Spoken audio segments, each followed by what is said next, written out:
All right, welcome to this short video on publishing on Medium. If you're not familiar with Medium, I've written about it in the email a little bit, and so I'm just going to walk you through some steps to understand your profile and how to go about writing and publishing a story. So everyone's Medium homepage will look different. Today, here are the featured stories that are selected by the editors. And this also, I believe, will reflect somewhat what your own reading interests are. So everyone's Medium homepage, let me go back, will look different. Here we go. Okay, so this just changed from what it was a few minutes ago. And so what you can see up here are the publications. These are the major publications that have some specific connection to Medium, the Medium itself, and then there are other large publications that are run by individual writers. And so these all have different sort of slants to them, and you want to check them out individually to see which one fits your kind of writing and your audience the best. Okay, so let's see. So up here, these are your notifications here, and these just tell you who started following you, did they clap for you, did they respond to you, and so you can go through those if you're interested in that. And oftentimes if people follow me, I will follow them back. There's many schools of thought on whether or not you should do that, but that's what I do. And then here's my profile, so let me just go ahead and I'll show you the profile in just a second. So here, this is to create a new story. These are your stories. Series, don't worry about that. That's something pretty much irrelevant. Stats are your actual statistics, how many people are reading your articles. This is your audio dashboard if you want to add audio voiceover to your articles. This is the Medium Partner Program, so if you publish behind the paywall, this is how much money you earn. This is the publications you follow, I believe, and then this is your actual profile. So let's go to my profile just for a second so you can see that. So it's, as I said in the email, it's super easy to set up. Just write a brief overview of who you are. You can put your affiliations, you can put your website, and then these are how many people are following you, how many people you follow. And then here, these are your actual articles. So the featured is usually what's been getting a lot of reads, the most recent amount of reads, and then you have your latest, the one that you published. And then you can see how many claps. So the claps are pretty much irrelevant now. They don't really correlate to anything except when someone gets really excited about your article. It doesn't have any impact on your earnings. So you can go through here and see all of your articles. And most of my articles are on the Academy in Writing in Impression in some form. Okay, so that's the profile. So let's say you set up your profile, and let's say you also join the Medium Partner Program. It's $5 a month. You don't have to join it in order to write behind the paywall and earn money, but you might want to join it for at least a month just to see what the articles are like. So I'll just show you this. This is my earnings for May 1st through May 31st. I actually didn't publish anything this month, so that's not bad to earn, I think, let's see, almost $33 without writing anything. And that's just based on basically people reading my previous articles. And then, you know, you can, so this is just, it's fun stuff to track. So you can view your statistics for the specific article, how long it takes to read it, how long people actually read it, you know, all kinds of different things about it. Okay, so if you're interested in that, you can check it out. And if you're interested in your statistics in general, you go here to stats, and this just tells you overall how many views you've had, your reads, and your fans. Fans are the claps. So it's a combination of your reads and your views that determines how much you actually earn. Okay, so let's get to writing a story. Okay, so you've set up your profile and you're ready to write a story. Okay, so then you'll get this screen. And what's important to know is that as long as you have an internet connection that's stable, it will continually save this. Okay, so I've just taken to writing my stories actually in Medium. If you're worried about that, you could write it in Word or whatever software you use. But I actually like it because then it saves them all and they're all together, and then I can go in and just easily work on something for like 5 minutes and then leave.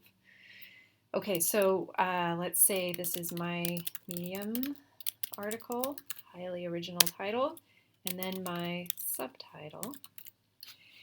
And in order to make this an official subtitle, I click on this little T. There you go. And you'll see just in general, this is your formatting bar. So bold, italic, links. These are headings. And then these little quotation marks are different ways to make quotes stand out in your article. So formatting is really important, I think, on Medium because people are reading these articles on their phones, they're reading really quickly, and you want to keep them engaged. So using techniques to make it just easier on your eyes to read, I think are great. So the headings and bullet points, using the quotes, and then using visuals, those all help the reader just kind of, it's just less intense than reading a whole block of text, which is really important for academics who are used to writing in large blocks of text. Okay, so let's say I've got this down, and of course you don't have to do it in this order, I'm just showing you how to do it. So here, you want to add an image. You can add video as well, although you should know that sometimes it doesn't show up well, like from just experience of reading other people's articles, sometimes the video doesn't show up well. So you just want to think about that, and you also want to think about the load time. So there's other things you can embed too. So let's say I want to add a photo. Okay, so most people use Unsplash, so let's do that. So there's a way to put Unsplash directly in here, and I don't know what it is, so I'm just going to show you how to do it this way. So you go to Unsplash. You can go to anything like Pexels or Pixabay or whatever you want. Most people use Unsplash because it's directly connected to the Medium platform. So you go in here, find an image. Let's say we like this image, right? So I already clicked on it over here. And what I do then is I just go ahead and download that. And I have that there. And so then what it says is say thanks, and it should allow you to copy this. Okay, so now I'm copying this. So then I go into my story, and I upload the photo, and then I can make it big, medium, whatever you want. I like making them really big. And then below it, you want to make sure you give the person credit, and I just copied that directly, right? Okay, so now I can go ahead and write a quote, for example, and that will make it like into a quote, and then I can hyperlink the quote if I wanted to, and then just keep on writing all the way down, okay? And then, so let's say we're ready, we finished the article, and we're ready to publish, okay? Don't add audio. I don't know why. Well, actually, I think they just made a change. When I added audio before, it like automatically published my article without me submitting it to a publication, which was not good. So I usually just go back and add audio later. Okay, so let's say we want to publish this. We don't actually hit publish, okay? Don't do that, because what that will do is just automatically publish your article to Medium. Now, maybe that's your goal, you just want to get out there and you have some other purpose. If you want people to actually read it like through Medium, then the best thing you can do, as I mentioned in the email, is first you want to add to a publication, okay? Now, if you're new, you're going to want to figure out what the publication is that you want to submit to and follow their very specific rules. Everyone has specific rules. Once you become a writer for a publication, you're always a writer for that publication. And so then the subsequent drafts that you submit, or subsequent articles you submit, are easy to submit. So let me show you. So add to a publication.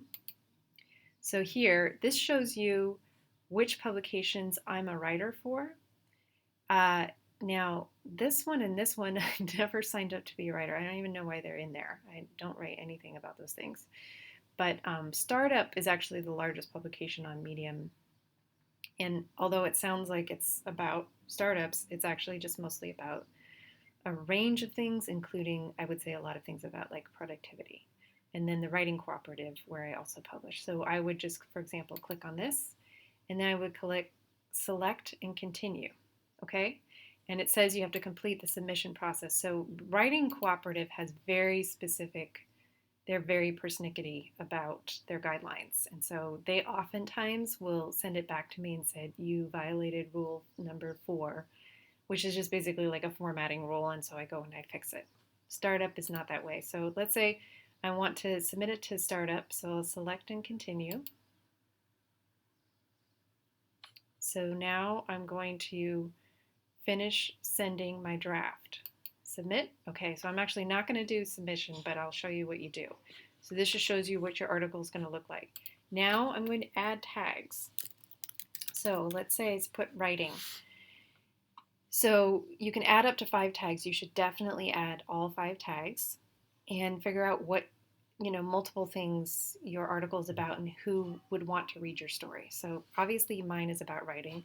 So I look at these different tags here, and you can see which one is the biggest, writing, okay? And then below that it looks like it's writing tips, right? So it goes on down. Now these are all like in the thousands, so any of them would be great. I probably want to submit it to the largest ones, but also I don't want to just submit it if it's too general. Like for me, I would actually submit to probably most of these. And then if there's something that doesn't currently exist as a tag, I don't recommend adding it in, right? So let's say I do academia. Okay. Now academia, there's 6K there. But that's pretty much it. You don't want to do it to anything like academia hack because there's only 30 people following that, okay? So you add all of those tags up here, and then you check this because you want it to be behind the paywall and to earn money. And then you submit to publication. Now, I wouldn't publish with audio until later, as I said. So you submit it, and then you would finish this process. And what would happen is the publication itself will publish it for you. And then after that, you will receive an email within an hour to 12 hours, I would say, about whether or not your article has also been curated by the Medium editors who review all the articles. And when they curate it, that means that they'll put it probably in one of the tags that you've mentioned. Sometimes they put it in tags that you haven't mentioned. And that's just to ensure that basically your article, they say, is very high quality. And so we're going to send it to these different places so that people who are interested in it will definitely see it, even if they're not subscribed to a particular publication. Okay, so that's how you submit. Now, let's talk about how you go about sharing this. And so this is a little more complicated. So let me go to my profile. Just bear with me for a second. And let's go to this article. Okay, so this was already published. As you could see up here, it was published in the Startup. And it says that I'm in the partner program, so this story is eligible to earn money, but it's also behind the paywall, right? So if I go down, this is what it actually looks like. And the audio is right here, right? So you can listen to the audio. And then people go through and they highlight things, and supposedly that counts towards your credit, basically, of what you're earning. I don't really know. No one really knows actually what the algorithm is. We're all just kind of in a general way understand it. So let me go scroll down. So you can see I have photos right in between. And okay, here's my profile down here. Here's the collapse, and then there are responses. So here's the tags, right, that I used. And then people will write responses here, right? And then I just usually clap or I will say something in response to them. Okay? So, but now let's get back to the friend link. Okay, up here. So I can edit this story if I want to, and this is great because sometimes if you notice a typo or something wrong with the hyperlink, you can go in and fix it and then hit publish, and you don't have to go through the publication process again. It doesn't actually remove it, okay? View stats, obviously, story settings. Now this is the link that you want. So this is share friend link. You copy this, and then if I'm sharing this, for example, on LinkedIn, this is the link that I want to use, not this link up here, because this is just the general Medium link, and only people who are members will be able to read this article, okay? But if I use this link, people will be able to access it, and they'll be able to access it and read it without having to pay. And I believe if a Medium reader uses that link, I think it still means that you're eligible to earn, because basically what happens is I pay $5 a month, right, for my subscription. Now, if I read only one article all month, that means that my whole $5 goes to that one author. If I read like 1,000 articles a month, they're distributed amongst those 1,000 authors depending on how long I spent and how long their article was on their individual page. Okay, so that is just interesting to know, but it doesn't. There's nothing you can do about it, right? Just so you know that. Okay. So again, you want to use this link so that you can share it with the world. Okay, and I believe that's it. Thanks for watching.